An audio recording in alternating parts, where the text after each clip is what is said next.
Hello, my name is Alex King and I'm here with... Adam Walton, hello. And today you are listening to the Anarchists Guidebook to the Election.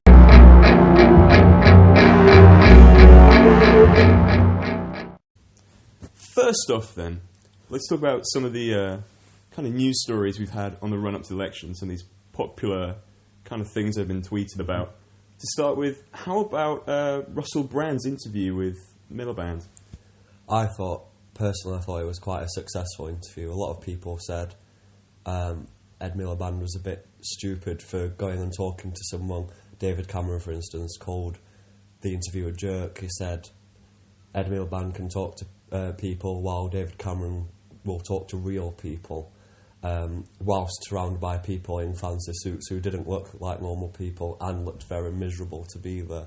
And personally, I think the response that the Labour government got because of Russell Brand's recent, somewhat controversial endorsement, I think that worries a lot of Conservative voters, Conservative leaders and the right-wing press such as The Sun and Daily Mail. Do you think it's maybe alienated David Cameron then to not accept the popular appeal of people like these commentators? Well, yeah, I mean, you can see, like, from a lot of the Conservatives' kind of videos that they've been bringing out, they don't have as many sort of celebrity endorsements. So we've seen Steve Coogan, Eddie Izzard, who was interested in running for Mayor of London in 2020, I think. We've got Ronnie O'Sullivan, who's also never voted in his life, met Ed Miliband, and Ed Miliband's charm must be getting everyone because Ronnie O'Sullivan's now back in Labour as well. Okay, so what actually was said in the interview then?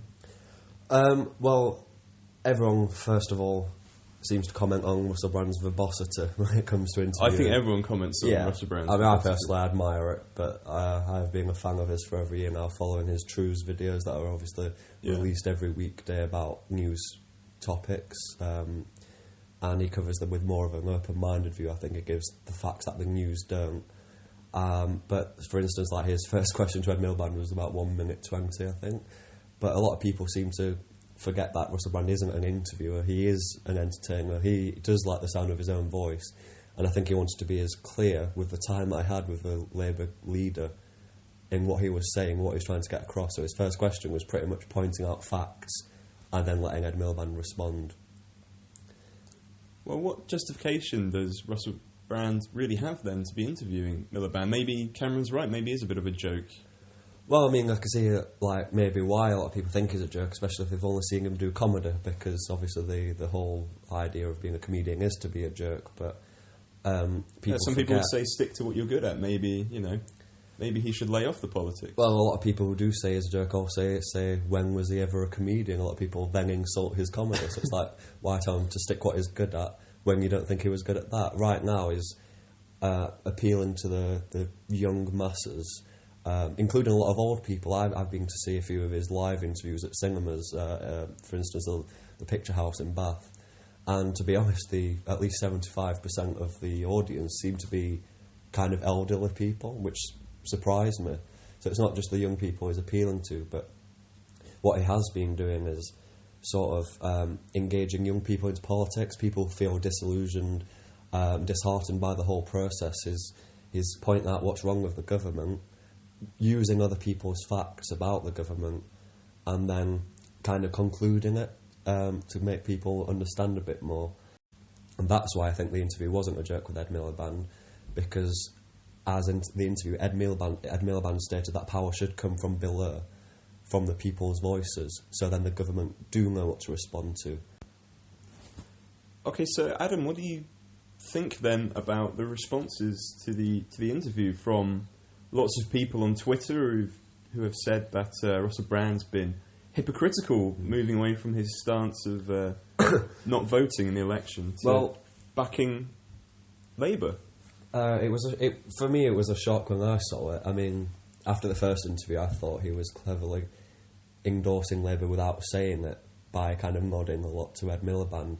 And then when he did say it, I felt quite shocked, but not in a bad way. I was kind of like, he's a man who's got his claws deep into politics at the moment, and therefore he has been talking to a lot of people who do know better than him, and he's admitted to this. So he's talked to like Owen Jones, who's kind of like a Guardian editor and an activist, who's always said to vote Labour to change from below. So it is a revolutionary act if you vote for Labour and then involve yourself in direct democracy. Who's endorsing David Cameron on the opposite side? Well, I mean, we've seen him calling the Miliband interview a joke, but and that he'd rather spend time with real people, quote, real people. Yet he had a selfie the other day with Katie Hopkins, Britain's most loved female. She's even stated if Labour get into power, she would leave the country. So if there's a reason to vote for Labour other than that, I don't know. Just vote Labour and get rid of Katie Hopkins, I reckon. What about these business owners that are saying that Ed Miliband's stance on the economic future of the UK could be, jeopardising to business in the UK? I read a statistic earlier, that George Osborne borrowed more in 3 years than Labour borrowed in 13 years. So people are saying a lot about Labour borrowing too much, but at the end of the day, I think Ed Miliband said that it's not just about the borrowing, it's about investing into the future. So all this borrowing to build more schools, to make the NHS better, all these things are things that will ultimately benefit the country and make the money back, rather than David Cameron, who seems to think cutting these things like schools, getting rid of 5,000 nurses, like who wants 5,000 fewer nurses, getting rid of things like these to pay off debts that really only affect the rich people. Okay, so what you're saying is perhaps the cuts have happened and they've had their effect, and now it's maybe time to start investing in areas, put some money in people's pockets and maybe have a living wage. Is that something that you really see them coming through on those promises? I'd like to think they would. I mean, you can't really trust politicians. It's in the job title, politician, you don't tell the truth, but you'd like to think that Ed Miliband would stick to his promises in the way that David Cameron doesn't as much. But I think with David Cameron, I can see his frustration at the fact that he thinks he's doing a good job. Like 5 years, we've cut the deficit in half, we're being left with a bad country thanks to Labour, and we're 5 years through and we're halfway through the job. Give us another 5 years and we'll finish the job that we started. I can see that frustration. It'd be like doing half of something and there's someone else taking your place to finish it off and get the credit. But I don't really care about what David Cameron wants. I want what's best for the country.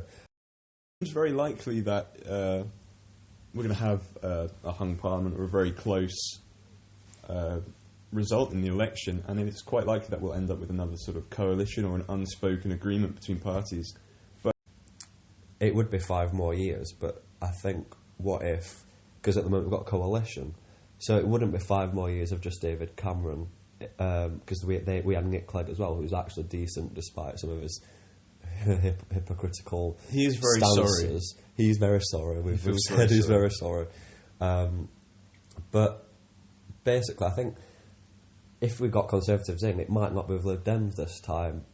I think, it's leaning at the moment because people are refusing to rule this out. I think we'd probably get Conservatives with UKIP this time. And no one in my circles would want UKIP in Parliament. So why would people vote Conservatives? Because I think there is a large risk of having UKIP alongside. Okay, so did you watch the TV debates? Because there's been a lot of controversy about David Cameron not wanting to take part in some, and about the amount of people represented in other debates. It's been quite confusing, hasn't it? There's been a lot going on with TV debates. I mean, I've been watching them, I think politics at the moment is like my sport. Whenever there's a TV debate on, it's get the beers out and watch them, and I've really enjoyed them. And the first one where all 7 leaders were on stage, I thought that was not just entertaining, but it was just entertaining. But I mean, because we saw through the polls, the women were the ones that were the most appreciated. So you got Nicola Sturgeon did very well, and Natalie Bennett. A lot of people don't like Natalie Bennett. I think she's gorgeous. I think she's awful. Dear, what? I hate Natalie Bennett. Oh, I love her little Australian accent. She's got really nice views, and I think people think, oh, it's all left-wing, hippie, tree-hugging stuff. But it's I don't so much mind her left-wing views, I more mind her inability to articulate it in a very good way. It's true. I mean, Caroline Lucas was a bit better at that, I think. Caroline Lucas, I think, was a much better head for the Green Party, because you could have seen her having influence within the I mean, political people system. can change. I mean, she's obviously nervous. She's kind of new to the game where she's got a lot She is of new, but then what place does she power. have in the But big so is Ed sphere? Miliband. I mean, Ed Miliband was, before the debates, was being mocked for his inability to articulate or argue and seemed tough. He seemed too feeble kind of to argue. But then suddenly we've seen a new Ed Miliband come out and just, I think, has taken the country kind of by storm. He's come into interviews, into debates where he's really challenged David Cameron. And, for example, there was the one last Thursday, the question time, where it was the three leaders interviewed separately by the audience. And I thought, first of all, David Cameron came on, pretty much avoided every question, to the point where no one was satisfied with their answers. They kept putting their hands back up, saying, that wasn't my question. And then he'd avoid it again. But with Ed Miliband, he'd come on and he was very tactical. He'd ask them their names. He's like, sorry, what's your name again? And they'd address them by name. Oh, sorry, Andrea. Now let me answer your question directly. And they always say that, and then he'd get straight to the point. He was the most honest in all the debates. He said, look, it's not going to be perfect the first day if I get into power, but I am going to work at it for 5 years to make the country better. And I think his honesty in that sense is what's really appealing about him. Yeah, I think recently, in the past few months, there's been quite a lot of a popularity boost for Miliband. I mean, have you heard of the Miller fans and Yes. stuff like that? That's hysterical. Wonderful. But people have been taking it light-hearted, but I think it's got people engaged in politics. So you've got these memes coming out about politics and vines coming out, and I think at least people are aware of who these people are and what's going on. Yeah, I think definitely in the when I watched the head-to-head debates where David Cameron and Miliband were interviewed by Jeremy Paxman Very good separately. Yeah. There was a very big difference in sort of personality. Like David Cameron gave a very sort of a politician's response, which you can expect from him because he's had a lot of media training and he's kind of used to it by now, sort of brushing off questions during question time events, which is hard to do in Parliament. Yeah, and he kind of got through that fairly unscathed, but didn't really present much of a connection. I think he was just facing the questions as they came rather than trying to get an overall agenda across that his party is the one to vote for. I think he was just trying to battle through the questions. Yeah, whereas when Paxman came to interview Miliband, he was quite harsh, I thought, with a lot of personal attacks talking about Bacon Gate or whatever. Yeah, and what came of that? Ed Miliband proved everyone wrong, but he could take the criticism. Very he strong. Said, why would I care about that? Let's talk about politics. Yeah. Let's brush aside personal attacks and let's do this. And I found that with David Cameron again when he mentioned the Russell Brand and Ed Miliband interview. He called them a jerk. It's personal attacks. Whilst Ed Miliband just points out faults with his Conservatives' manifesto and what David Cameron wants to do with the country. It's not personal. It's business, and that's what he's done. He's being a really good politician, and it came through on the Jeremy Paxman interview. But if you look at the Paxman interview, the Russell Brand interview, you look at Katie Holmes, you look at hobbits endorsing people. Has politics turned into a popularity contest? Yes, I think it is. I mean, I think we've seen even in American politics the whoever spends the most money on their campaigns wins. They always have done. I think it was Russell Brand who actually said, why don't you just say, look, we've got the most money, put us in power, because that would just save a lot of money. And I think here it's started to be like that as well. I mean, look how much time they've spent making campaign videos and all this stuff. It's all to get themselves in power, which is understandable, but what about running the country?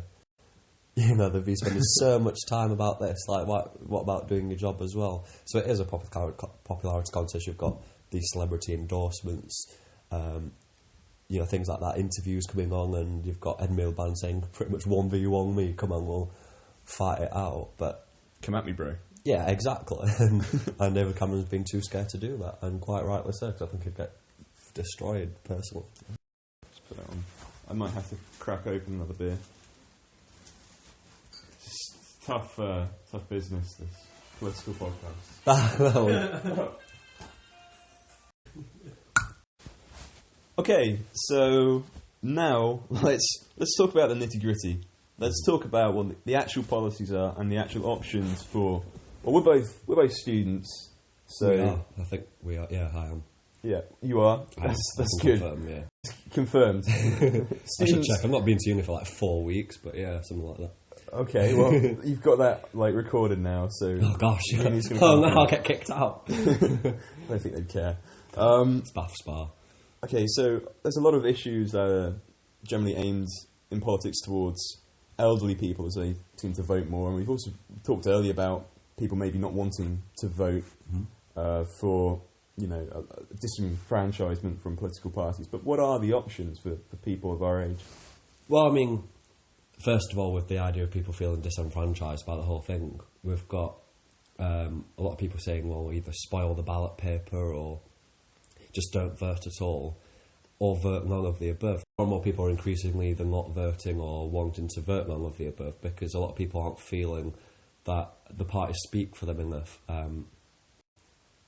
I think the system does need to change. There's a lot wrong with it, like first past the post system, which we can get to in a bit, but I think it'd be easier to fight against or work with a government to make things better, change overall, if it was a left-wing government such as Labour. Because, as Ed Miliband said in the interview with Russell Brand recently, he encourages people to speak from below. He encourages people to speak about what they want, and he will listen and do things for that. So even if you don't want to vote and you don't think these parties speak too much to you, I think Labour would be the best way forward, because at least Ed Miliband has said, and he seems like a very decent sort of bloke, I think if we had him in power, he'd be easier to work with than David Cameron, who as far as I'm concerned, doesn't listen to the people. Well, I think it's not so much just the people. I mean, we're both coming from what you could probably say is a biased background, as we're both students, and we both have kind of left-wing leanings, as probably the majority of students do. Yeah. And that's because, we've had issues like tuition fees, which have maybe alienated us from right-wing politics. They don't really speak for us, whereas the left do. But at the same time, it's divided. You have issues of, would you vote for Liberal Democrats? Well, they've gone in with the Tories. What do we feel about that? Green Party, can they really, They don't have much chance. Yeah. Well, with Liberal Democrats, I mean, like we said earlier, Nick Clegg said he's very sorry. He is very sorry. And he was put in a very hard situation, let's be honest about it. He went with Conservatives to get at least some saying in, get at least some of his policies through. I think that's kind of what we'd all do, isn't it? It's like, you don't get much power, but this is some power you'll get, and you'll be able to fight for what you believe in. And as it's looking, that's a convention that will probably continue, for at least another 5 years, as we're looking at, probably another coalition. Yes, I think there will be another coalition. But as I said earlier, I think now it's more likely to be Conservatives with UKIP, because Nick Clegg did lose a lot of kind of a following, especially from his student following, when he did pair up with right-wing David Cameron, because Lib Dems were always meant to be a middle-leaning left, and the fact they paired with the right-wing did seem very, kind of alienated a lot of people. So I don't think he'd do that again. I think that'd be a bad move. If anything, I think they should go with Labour, or Labour should get with SNP and Greens. Anything that keeps Conservatives out, I'll be happy with, personally. Yeah. Realistically, are they an option for keeping your least favourite out? Is tactical voting really the way to go? I mean, I've always hated tactical voting. I think it just seems so against democracy. I mean, apparently we have a democracy. I don't believe we do. I think it's more of an oligarchy. You've got a few leaders and you get to vote once every 5 years. That's all we seem to have. And the idea that you have to use your vote tactically as well, rather than voting for what you believe in, I just think it seems a bit unfair. Personally, I would have liked to have voted Green or Labour. But how the system works at the moment, for example, I'm in Bath. Well, we all are right now. But I have to. At the moment, we've got Liberal Democrats at the moment, but it's between Lib Dems and Conservatives. All the other parties don't have a chance. So, in order for me to get Labour to win nationally, I have to vote Liberal Democrats to keep Conservatives winning another seat, which will help them win the election. So it seems like a long way around. When I'd rather, why can't I just vote Labour or Greens? You know, the people I want. I have to vote Lib Dems to keep out the less evil. And I just don't think it's fair. Yeah, there's definitely a lot of issues with having the ability to vote for the party you want. I mean, they had a lot of statistics about swing seats and how important that's going to be. Yeah. So, kind of, back to put it slightly, we've been talking about the issues of tactical voting, and really this comes down to the issue of first past the post, the political system we have in the UK, where kind of what we were talking about earlier, it's a popularity contest. Yes. It's not about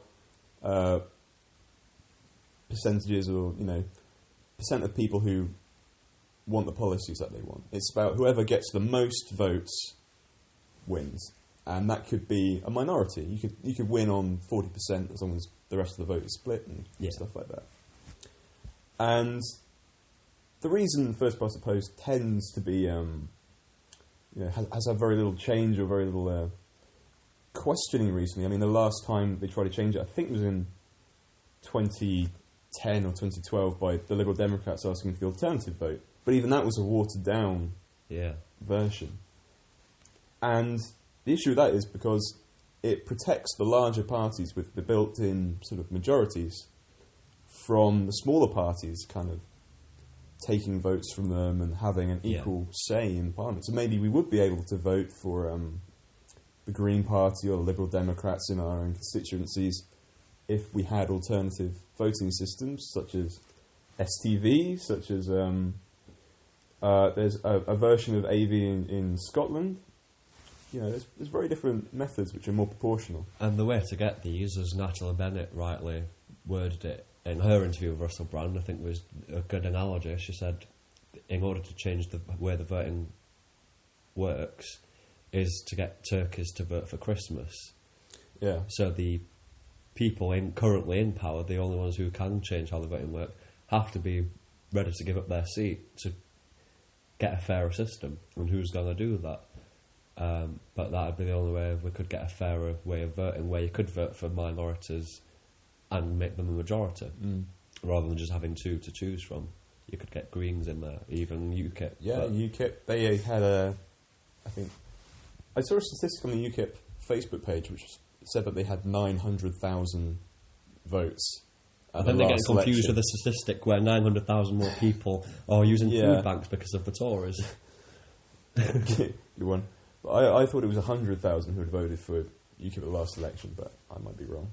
But and they didn't get any MPs, and that doesn't seem sort of fair that many people don't have any representation in Parliament, no matter what your own personal view is. If you live in a democracy, you should have some as I form said of earlier, representation. If the majority want UKIP should have power. That's awful. That'd be a terrible thing. But if that's what the majority want, that's fair. That's democracy. So, and that's what we don't have. No. Yeah. And so, what's your view on anarchism?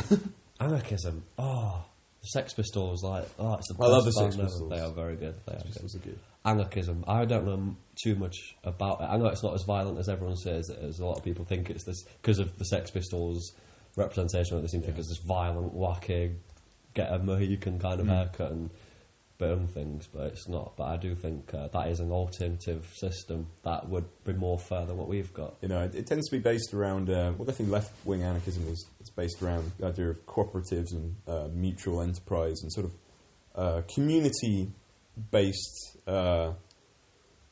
projects. So, like, you take over community policing, you'd have community, paying for the lights. More devolution. Yeah, it is. It is devolution. I do agree. I've always agreed with that. I mean, I think food should be made more local. Get rid of these massive worldwide corporations such as Walmart and even like stuff like Tesco or whatever. Things that take food and import them from different countries, which obviously uses planes, which fuel bad, stuff like that.